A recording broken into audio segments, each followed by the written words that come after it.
नैहर के कलतिया जानू पकड़ाइल बा मेडिकल रिपोर्ट में। नैहर के कलतिया सोना पकड़ाइल बा मेडिकल रिपोर्ट में।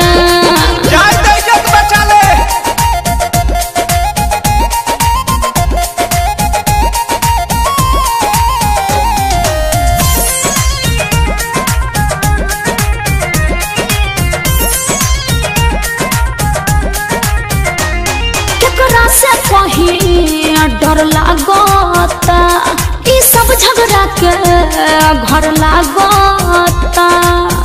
अरे बड़ी टेंशन में बानी हो। अरे कूल हो जा केकरा से कहीं डर लागता ई सब झगड़ा के घर लागता। चलो कंप्लेन पहले पाती हाई कोर्ट में। कैसे चलो कंप्लेन पहले पाती हाई कोर्ट में का ना नैहर के कलतिया जानू पकड़ाइल बा मेडिकल रिपोर्ट में। हाँ हाँ नैहर के कलतिया सोना पकड़ाइल बा मेडिकल रिपोर्ट में।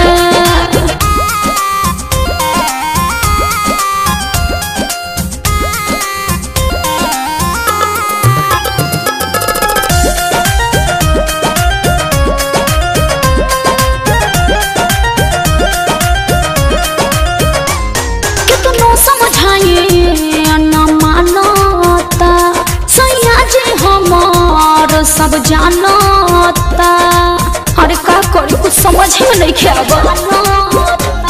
कितनो समझाइए न मानता सैया जी हमार सब जानता। राखो विश्वास रोशन बारे सपोर्ट में। राखो विश्वास पर मध्य बारे सपोर्ट में। सुना ना नैहर के कलतिया जानू पकड़ाइल बा मेडिकल रिपोर्ट में। हाँ हाँ नैहर के कलतिया सोना पकड़ाइल बा मेडिकल रिपोर्ट में। टेंशन में तू लगो तारू बिना रतिया जागो तारू। इतना बेचैन तू तो रहलू न छोट में। इतना बेचैन तू तो रहलू न छोट में। बोले काहे नैहर के कलतिया जानू पकड़ाइल बा मेडिकल रिपोर्ट में। नैहर के